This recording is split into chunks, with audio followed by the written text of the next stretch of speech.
நண்பர்கள் அனைவருக்கும் எனது வணக்கங்கள்.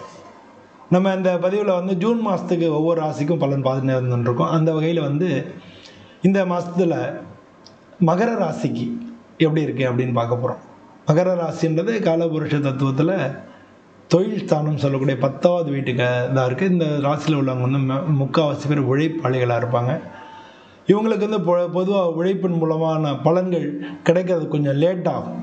எல்லாமே உங்களுக்கு டிலே ஆகியே கிடைக்கும். அப்படிப்பட்டவங்க மகர ராசிக்காரங்க. பட் இது நில ராசின்றதுனால எவ்வளோ அடித்தாலும் தாங்குறான்டான்னு சொல்லுவோம்ல, அந்த மாதிரியான ஒரு ராசியாக இருக்கும். அவங்க அது மாதிரி முயற்சிகளும் உங்கள்கிட்ட அதிகமாக இருக்கும். எல்லாத்துலேயுமே முயற்சி பண்ணி முன்னுக்கு வரவங்களாக இருப்பாங்க. அதே மாதிரி ஒரு நிலை இல்லாமல் அடிக்கடி இடம் மாறுறவங்களாகவும் இருப்பாங்க. இதெல்லாம் அது மாதிரி வேலையில் கொஞ்சம் தள்ளி போடுறது, வேலையை தள்ளி போடுறது, அது மாதிரியும் இருப்பாங்க. ஸோ இந்த மாதிரி இருக்கிறவங்களாம் இந்த மகர ராசிக்காரங்களாக இருக்காங்க. அவங்களுக்கு இந்த ஜூன் மாதம் எப்படி இருக்குது அப்படின்னு சொல்லி பார்க்க போகிறோம். பொதுவாக இந்த ஜூன் மாதத்தில் மகர ராசிக்கு எடுத்துக்கிட்டிங்கன்னா, உங்கள் ராசிக்கு 2ஆம் இடத்துல ராகு கேது வர்றதுனால உங்களுக்கு 3 சகாய சனியாக இருக்கார். உங்கள் ராசி அதுவே சகாய சனியாக இருக்கார். உங்களுக்கு இது வரைக்கும் குரு பார்வை இருந்தது, அந்த குரு 6வது வீட்டுக்கு போயிருக்கார்.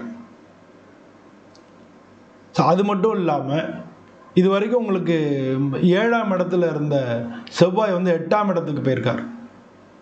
உங்களுக்கு செவ்வாய் பார்த்தீங்கன்னா 4ஆம் இடத்துக்கும் 11 லாபத்துக்கும் அதிபதியாக இருக்கக்கூடிய செவ்வாய் உங்களுக்கு 8வது வீட்டுக்கு போயிருக்கார்.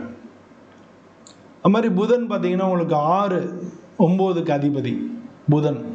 அவர் உங்களுக்கு இந்த 6ஆம் தேதி அன்னைக்கு உங்களுக்கு மிதுனத்துக்கு போகிறார். அது உங்களுக்கு 5வது வீட்டுக்கு போகிறார். சூரியன் பார்த்தீங்கன்னா இந்த மாதம் 15ஆம் தேதி உங்களுக்கு 6வது வீட்டுக்கு போகிறார். அவர் 8ஆம் வீட்டு அதிபதி. அவர் மறையிறது உங்களுக்கு நல்லது தான். அதே மாதிரி இந்த மாதத்தில் 22ஆம் தேதி புதன் உங்களுக்கு 7வது வீட்டுக்கு வர்றார். 29ஆம் தேதி உங்களுக்கு சுக்கிரன் 4வது வீட்டிலேருந்து 5வது வீட்டுக்கு போகிறார். ஸோ இதெல்லாம் இந்த மாதம் நடக்கக்கூடிய இந்த கிரக சூழ்நிலைகள். இது உங்களுக்கு எந்த விதத்தில் பாதிப்பு ஏற்படுத்துறது அப்படிங்கிறத நம்ம பார்க்க போகிறோம்.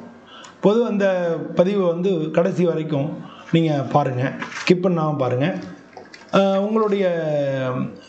உங்களுக்கு பிடிச்சிருந்தால் நீங்கள் லைக் பண்ணுங்கள், உங்கள் நண்பர்கள் எல்லாருக்கும் ஷேர் பண்ணுங்கள், இந்த வீடியோவை சப்ஸ்கிரைப் பண்ணுங்கள். உங்களுடைய கமெண்ட் எது இருந்தாலும் கமெண்டில் தெரியப்படுத்துங்க. நான் மேக்ஸிமம் பதில் சொல்ல முயற்சிக்கிறேன். நம்ம சப்ஸ்கிரைபர் எல்லாருக்கும் நாங்கள் நேரடியாக ஒரு லைவ் போட்டு அவங்களுடைய கேள்விகளுக்கு பதில் சொல்லலாம். ஒரு கேள்வி அதுக்கெலாம் பதில் சொல்லலாம் அப்படின்னு சொல்லி ஒரு பிளானில் இருக்கும். அதனால் சப்ஸ்கிரைப் பண்ணுறவங்க எல்லாருக்கும் ரொம்ப நல்லது. வெளிநாட்டிலேருந்து பல பேர் என்னை தொடர்பு கொண்டு கேட்கும்போது அதுதான் நான் சொல்லியிருக்கேன். அதனால தான் இந்த மாதிரியான விஷயங்களை நம்ம பண்ணுறோம். நம்ம நேரடியாக சந்திக்க முடியாத ஒரு சூழ்நிலைகள் வரும்போது நம்ம இந்த மாதிரி லைவில் பேசி அந்த லைவ் நம்ம பண்ணுறது ரொம்ப ரொம்ப நல்லாயிருக்கும் அப்படின்னு ஒரு ஐடியா. ஸோ அதை அதுக்கான நாங்கள் ஒர்க் பண்ணிக்கிட்டு இருக்கோம். அதுக்கான விஷயங்கள் நடந்துக்கிட்டு இருக்குது. அதனால் நீங்கள் சப்ஸ்கிரைப் பண்ணிங்கன்னா நம்ம நேரடியாக பேசுகிறதுக்கும் ஒரு வாய்ப்பாக இருக்கும். வாங்க நம்ம வீடியோக்குள்ளே போய் பார்ப்போம். பொதுவாக இந்த கிரக சூழ்நிலைகள் இந்த மாதிரி இருக்கனால எல்லாருக்கும் அடிப்படையில் நமக்கு ஒரு சில விஷயங்கள் தேவை. என்னென்னா வேலை நல்லா இருக்கணும் அப்படின்னு நினைப்போம். பணங்காசு, அடுத்து பணங்காசு நல்லா இருக்கணும். 3வது குடும்பத்தில் பிரச்சனை இல்லாமல் இருக்கணும். 4வது உடம்பு நல்லா இருக்கணும். இல்லை இப்போ இது மாதிரி அந்தந்த மாதத்தில் நடக்கூடிய விஷயங்கள், இந்த கல்யாணம் பண்ணுறவங்களுக்கு, கல்யாணம் ஆகாதவங்களுக்கு கல்யாணம் பண்ணணும்னு அதுக்கான முயற்சிகள் இருப்பீங்க. இந்த மாதிரி வேலை இல்லாதவங்க வேலைக்கு அதுக்கான முயற்சிகள் இருப்பீங்க. ஸோ இந்த மாதிரி இதுக்கு உண்டான விஷயங்களை இந்த மாதம் எப்படி நடக்க போகிறது அப்படின்னு பார்க்க போகிறோம். மகர ராசிக்கு 10வது வீட்டுக்கு அதிபதி சுக்கிரன் இல்லையா, அவர் இந்த உங்களுக்கு 4வது வீடு சுகஸ்தானத்துலேருந்து 5வது வீட்டுக்கு போகிறார். ஸோ அதனால் மகர ராசிக்காரங்க பல பேர் இடமாற்றங்கள் நடக்கிறதுக்கும் உத்தியோக மாற்றங்கள் நடக்கிறதுக்கும் மிக நல்ல வாய்ப்புகள் இருக்குது. வேலை தேடிட்டு இருக்கிறவங்களுக்கு இது வரைக்கும் வேறு ஏதாச்சும் வேறு எதுக்கு போகலாம் அப்படின்னு நீங்கள் நினச்சிட்டு இருந்தீங்கன்னா அதுக்கு இந்த மாதம் வாய்ப்புகள் கிடைக்கும். வேறு இடத்துலேருந்து உங்களுக்கு நல்ல கம்யூனிகேஷனில் பாசிட்டிவான ரிசல்ட் கிடைக்கும். அதனால் நீங்கள் வேலை மாறுறதுக்கு, இடமாற்றத்துக்கு நீங்கள் பிளான் பண்ணுறதுக்கு, இந்த வீடு மாற்றலாம், இல்லாட்டினா வீடு கட்டியிருக்கலாம், அதுக்கு கிரகப்பிரவேசம் பண்ணி அங்கே குடி போகலாம், இல்லை அப்படி இல்லாட்டினா வெளி ஊருக்கு அங்கே வேலை கிடைச்சிருச்சு அங்கேயே நம்ம குடும்பத்தை ஷிஃப்ட் பண்ணி போயிடலாம். இந்த மாதிரியான எண்ணங்கள் இருக்கிறவங்களுக்கு இந்த மாதம் அதுக்கு உண்டான வாய்ப்புகள் எல்லாமே கிடைக்கும். அது மகர ராசிக்காரங்களுக்கு. உங்களுக்கு வந்து 7வது வீட்டில் செவ்வாய் வந்து இருக்கார். அவர் வந்து 6ஆம் தேதியே உங்களுக்கு 8வது வீட்டுக்கு போயிடுறார். அதனால் மகர ராசிக்காரங்க நம்ம வந்து இந்த ராசியில் பார்த்தீங்கன்னா யங்ஸ்டரும் இருப்பாங்க, நடுத்தர வயசுல இருப்பாங்க, வயசானவங்களும் இருப்பாங்க. அப்போ வந்து அவங்க வந்து இப்போ அதில் வந்து யாருக்கு எப்படி எப்படி நடக்கும்னு சொல்லி நீங்கள் எடுத்துக்கணும். 8வது வீட்டில் செவ்வாய் வர்றதுனால மகர ராசிக்காரங்க ட்ராவல் பண்ணும்போது ஜாக்கிரதையாக போங்க. ட்ராவல் பண்ணும்போது ஜாக்கிரதையாக இருக்கணும். இது 4வது வீட்டுக்கு அதிபதி பூமிக்காரங்கன்னா இந்த டயத்தில் நீங்கள் வந்து பூமி வாங்குறதோ இல்லை அதுக்கு சைன் பண்ணுறதோ இப்போதைக்கு நம்ம செய்யாமல் இருக்கிறது நல்லது. அது வந்து பிரச்சனைகளையோ பம்பு வழக்குலையோ கோர்ட்டு கேஸ்லேயோ அது போய் முடியறதுக்கான வாய்ப்புகள் நிறையா இருக்குது. ஏன்னா பூமிக்காரகன் செவ்வாய். அது மாதிரி வண்டி வாகனம் போன்ற ரத்தத்துக்கு அதிபதி செவ்வாய். வண்டி வாகனம் போகும்போது ஜாக்கிரதையாக இருக்கணும். இந்த டயத்தில் வந்து உங்களுக்கு ஆப்ரேஷன் ஏதாவது ஃபிக்ஸ் பண்ணியிருந்தாங்கன்னா கொஞ்சம் தள்ளி போட முடிஞ்சால், நான் வந்து மருத்துவர் கிடையாது, மருத்துவருடைய ஐடியா வச்சுக்கணும். ஆனால் முடிஞ்ச வரைக்கும் ஏதாவது செகண்ட் ஒப்பீனியன் வாங்கலாம், இல்லை கொஞ்சம் தள்ளி போடலாம். ஆனால் கொஞ்சம் தள்ளி போடுறது நல்லது. இந்த டயத்தில் வந்து ஆப்ரேஷன் பண்ணுறது அவ்வளோ தூரம் நல்லதில்லை. ஸோ இதெல்லாம் வந்து இந்த மாதத்தில் மகர ராசிக்காரங்க மெயினாக தெரிஞ்சுக்கணும். அது மாதிரி வேலையை பொறுத்தவரை வரைக்கும் பார்த்தீங்கன்னா உங்களுக்கு தொழில்தான சுக்கிரன் வந்து உங்களுக்கு 5வது வீட்டுக்கு வந்துடுறதுனால வேலையில் நல்ல வாய்ப்புகள், இடமாற்றங்கள் இதெல்லாம் கிடைக்கும்னு சொல்லிட்டு பதவி உயர்வு கிடைக்கிறதுக்கான வாய்ப்புகள் மிக மிக அதிகமாக இருக்குது. நீங்கள் மகர ராசிக்காரங்க யாருன்னு அரசியல், சினிமா இந்த மாதிரியான விஷயங்கள் இருந்தீங்கன்னா அவங்களுக்கெல்லாம் இந்த மாதம் வந்து நல்ல வாய்ப்புகள் கிடைக்கும், முன்னேற்றங்கள் கிடைக்கும். தொழிலில் இருக்கிறவங்களுக்கு புதிய ஒப்பந்தங்கள் கையெழுத்தாகும். நீங்கள் ஏற்கனவே நினச்சிக்கிட்டு இருந்த அந்த கான்ட்ராக்ட் எல்லாம் கிடைக்கும். அந்த மாதிரி ஒப்பந்தங்கள் வந்து இந்த மாதம் கிடைக்கிறதுக்கு வாய்ப்புகள் மிக அதிகமாக இருக்குது. வீடு கட்டணும், வீடு வந்து இது பண்ணணும் அப்படின்றவங்களாம் கொஞ்சம் தள்ளி போடுங்க. இந்த மாதம் வந்து ஆரம்பிக்கிறது அந்த அளவு சரியா இல்லை.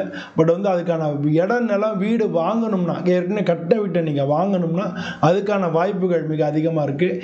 ஏற்கனவே வீடு ஆரம்பித்து கட்டிக்கிட்டு இருந்தீங்கன்னா இந்த மாதம் கிரகப்பிரவேசம் போகிறதுக்கான வாய்ப்புகள் மிக மிக அதிகமாக இருக்குது. ஸோ இந்த மாதிரி கலவையான ஒரு பலன்கள் நடக்கிறது. இதில் வந்து நிறைய பேருக்கு வந்து இந்த ராசியை சேர்ந்தவங்களுக்கு திருமணம் அப்படின்னா கொஞ்சம் பொறுமையாக இருங்க. திருமணம் சம்பந்தமான பேச்சுவார்த்தைகளில் முன்னேற்றங்கள் ஏற்படும். ஆனால் திருமணம் நடக்கிறதுக்கு கொஞ்சம் காலம் தாமதமாகலாம். அதில் வந்து நீங்கள் பேச்சுவார்த்தைகளை நடத்தலாம், பொண்ணு தேடலாம், மாப்பிள்ளை தேடலாம், அது மாதிரி பேச்சுவார்த்தைகள் எல்லாம் நீங்கள் நடத்தலாம். இந்த மாணவ செல்வங்களுக்கெல்லாம் நல்ல வாய்ப்புகள் கிடைக்கும், உயர் படிப்புக்கான வாய்ப்புகள் கிடைக்கும். ஆனால் வந்து பார்த்திங்கன்னா ஒரு சில பேருக்கு வந்து கொஞ்சம் தடையாக இருக்கும். கொஞ்சம் பொறுமையாக இருங்க, இது நிச்சயமாக நடந்துடும். அது வந்து வரக்கூடிய மாதத்துலேயே நடந்துடும். ஆனாலும் நீங்கள் முயற்சியை விடாமல் பண்ணிக்கிட்டே இருங்க.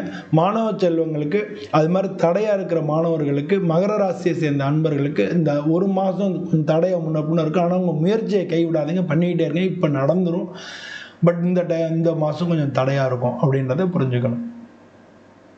ஸோ ஓவராலாக வந்து மகர ராசிக்கு வந்து இந்த மாதம் முக்கியமான காரியங்களில் ரெகுலராக உள்ளதில் வந்து நீங்கள் செஞ்சுக்கிட்டே இருங்க. வேலை சம்மந்தப்பட்ட விஷயங்கள நல்ல பாசிட்டிவாக நடக்கும்.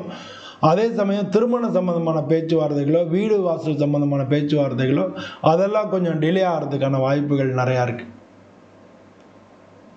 கொடுக்கல் வாங்கலாம் நல்லா பண்ணிக்கலாம். நீங்கள் கடன் வாங்கினாலும் அது வந்து கொஞ்சம் ஜாக்கிரதையாக வாங்கிச்சாங்க. இந்த ட்ரிப் வந்து நீங்கள் ஏதாவது லோன்லாம் அப்ளை பண்ணியிருந்தீங்கன்னா அதெல்லாம் கிடைக்கிறதுக்கு வாய்ப்புகள் இருக்குது. கடன் வந்து உங்களுக்கு கிடைக்கும். ஆனால் நீங்கள் வந்து இந்த கடனை அடைக்கிறது அதுக்கெல்லாம் கொஞ்சம் டிலே ஆகும்.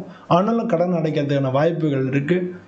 நீங்கள் வந்து வெளியிடங்களில் கடன் கேட்டிங்கன்னா அதெல்லாம் பிரச்சனை ஆகிறதுக்கான வாய்ப்புகள் இருக்குது. அதனால் 1க்கு 2-3 தடவை நீங்கள் டாக்குமெண்ட்ஸ் எல்லாம் பார்த்துட்டு பண்ணுங்கள். நீங்கள் யாருக்கான காசு கொடுக்குறதா முன்ன பின்ன கொடுக்க தெரியும், அதாவது யோசிக்காமல் கொடுக்க வேண்டாம். எப்போ வரும் என்ன ஏது உங்களுக்கு முக்கியமான ரொட்டேஷனில் உள்ள காசை கொடுக்க வேண்டாம். கொஞ்சம் டிலே ஆனாலும் ஒன்றும் பிரச்சனை இல்லை அப்படின்னு நம்ம அந்த மாதிரியான சூழ்நிலை இருந்தால் ஒழிய நீங்கள் யாரையும் நம்பி கடன் கொடுத்துட்டீங்கன்னா அது பிரச்சனையில் வந்து முடியறதுக்கான வாய்ப்புகள் மிக அதிகமாக இருக்கிறதுனால அந்த டிரான்சாக்ஷன், ஏன்னா புதன் வந்து இந்த மாத கடைசியிலேயே சிம்மத்துக்கு வந்து அவங்க 8வது வீட்டுக்கு வந்துடுறார், டிரான்சாக்ஷனுக்கு அதிபதி. அது மாதிரி குடுக்கல் வாங்கல் வந்து 2ஆம் வீட்டுக்கு அதிபதி. அவர் 3ல் சகாய சனியாக இருந்தாலும் 2ஆம் இடத்துல இருக்கிறது வந்து ராகுவாக இருக்கிறதுனால உங்களை ஏமாற்றி நீங்கள் ஏமாறுறதுக்கான வாய்ப்புகள் நிறையா இருக்குது. ஏமாற்றம் சொல்ல முடியாது. உங்கள்கிட்ட யாரும் ஏதாவது சொல்லி வாங்கிட்டு போயிடுவாங்க, திரும்ப அவங்களால திரும்ப கொடுக்க முடியாமல் அப்புறம் வந்து அது சம்மந்தமான ஏமாற்றங்கள் நடக்கிறதுக்கான சான்சஸ் அதிகமாக இருக்குது. அதனால் பணம் யாருக்கானு கொடுக்கும்பொழுது முன்ன பின்ன யோசிக்காமல் கொடுக்காம நல்லா யோசித்து அந்த பணம் வந்து வராட்டினாலும் உங்களால் சமாளிச்சிட முடியும்னா கொடுங்க. ஹெல்ப் பண்ணுங்கள். 4 பேர் ஹெல்ப் பண்ணுறது நல்லது தான், அது மாதிரி பண்ணிக்கலாம். ஸோ இந்த மாதிரி வந்து பொதுவாக மகர ராசி அன்பர்கள் இந்த மாதத்தில் இந்த மாதிரிலாம் பண்ணிக்க நல்லது. மகர ராசியை பொறுத்தளவில் இந்த மாத கடைசியில் 29/6 வந்து உங்களுக்கு சந்திராஷ்டமமாக இருக்குது. அதாவது காலம்பரம் 6:34 சந்திராஷ்டமம். அதே மாதிரி இந்த மாத தொடக்கம் இருக்குல்ல, 1ஆம் தேதியிலேருந்து 4ஆம் தேதி வரைக்கும் உங்களுக்கு சந்திராஷ்டம். பொதுவாக உத்திராட நட்சத்திரம் 2, 3, 4 பாதங்கள் அவங்களுக்கு வந்து 8ஆம் தேதி, இந்த மாதம் 8ஆம் தேதி நல்ல சுப நாளாக இருக்குது. திருவோண நட்சத்திரங்களுக்கு 6ஆம் தேதியும் 16ஆம் தேதியும் நல்லா இருக்குது. அவிட்ட நட்சத்திரத்துக்கு 8ஆம் தேதி நல்லா இருக்குது. இந்த மகர ராசிக்கு அதிபதி சனி பகவான் இந்த ராசியில் உச்சமாகக்கூடியவர் வந்து செவ்வாய். அதனால் பொதுவாக அடிப்படையில் நீங்கள் முருகனை வழிபடுறது, அதுவும் வள்ளி தெய்வானையோடு இருக்கக்கூடிய முருகனை வழிபடுறது உங்களுக்கு இந்த காலகட்டத்தில் மிக நல்ல பலன்கள். அதுவும் இந்த மாதத்தை பொறுத்தல அங்கே வழிபடுறது, முடிஞ்சால் கந்த சஷ்டி கவசம் சொல்கிறது, இல்லாட்டினா வேல்மாறல் சொல்கிறது, இல்லாட்டினா பக்கத்தில் இருக்கிற முருகன் கோயிலுக்கு போகிறது, இது மாதிரி இந்த மாதம் பண்ணிக்கிறது உங்களுக்கு நல்ல பலன்களை கொண்டு வந்து தரும். நம்ம நெகட்டிவாக வந்து எதுவும் நடக்காமல் எல்லா வகையிலையும் உங்களுக்கு நல்ல பலன்களை கொண்டு வந்து தரும். இதே மாதிரி நம்ம சேனலில் வந்து நீங்கள் லைக் பண்ணுங்கள், உங்களுடைய எண்ணங்கள் வந்து கமெண்ட்டில் தெரிவிங்க, உங்களுடைய நண்பர்களை ஷேர் பண்ணுங்கள். இதே மாதிரி இன்னொரு வீடியோவில் நம்ம சந்திப்போம். நன்றி, வணக்கம்.